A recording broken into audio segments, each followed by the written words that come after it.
First world war जब हुआ, प्रथम विश्व युद्ध, बहुत जन हानि हुई, लोगों की मृत्यु हुई फर्स्ट वर्ल्ड वार में बिना मतलब का। तो जब फर्स्ट वर्ल्ड वार खत्म हुआ तो अमेरिकी राष्ट्रपति वुडरो विल्सन उन्होंने लीग ऑफ नेशन का स्थापना किया 10 जनवरी 1920 को। 10 जनवरी 1920। इस लीग ऑफ नेशन का उद्देश्य यह था कि आपसी देशों में संबंध को बेहतर बनाना ताकि युद्ध की स्थिति न हो। देखिए, जिनसे आपका व्यापार जुड़ा होता है, ट्रेड जुड़ा होता है, कल्चर जुड़ा होता है, आप उससे युद्ध नहीं करते। तो युद्ध कहीं ना कहीं एक होता है। अब जैसे भारत रसिया से युद्ध काहे करेगा? ट्रेड जुड़ा है, हथियार हम वहीं से खरीदते। ईरान से हम काहे लिए दुश्मनी लेंगे? ईरान हम लोग का क्या बिगाड़ा, ये बताओ? कुछ नहीं। ईरान इतना अच्छा हर मुद्दे में भारत का साथ देता है। अपना बंदरगाह हम लोग को देके रखा हुआ है, चाबहार पोर्ट देकर रखा है। पाकिस्तान को काउंटर करने के लिए चाबहार पोर्ट बहुत जरूरी है। तो हम काहे युद्ध करेंगे? तो आपस में जब नेशनल इंटरेस्ट जुड़ जाते हैं ना, तो युद्ध नहीं होता है।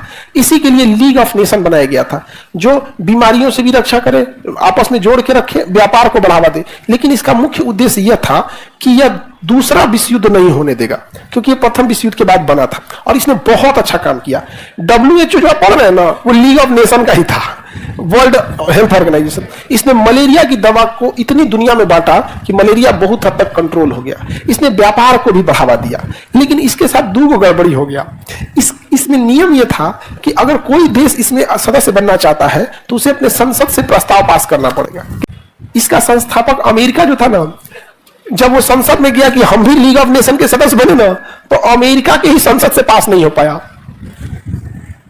तुम लोग समझा ही नहीं। मतलब जिसने इसकी स्थापना किया लीग ऑफ नेशन की, घूम घूम प्रचार किया कि इसके सदस्य बनिए, और बहुत सारे देश इसके सदस्य बन भी गए। अमेरिका ने कहा कि हम भी इसके सदस्य बनेंगे। अमेरिका गया अपने संसद में प्रस्ताव लाने, तो उसका प्रस्ताव पास नहीं हो पाया। तो जो इसका संस्थापक था वही इसका सदस्य नहीं हो पाया। नहीं जान रहे आप?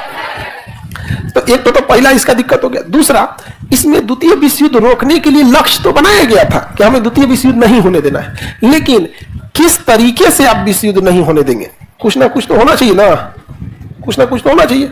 आखिर कोई एक तरीका बताएंगे ना कि इस तरीके से हम युद्ध को नहीं होने देंगे। तो उसने ये तो तरीका ही नहीं था उसके पास। तो उसने क्या हुआ?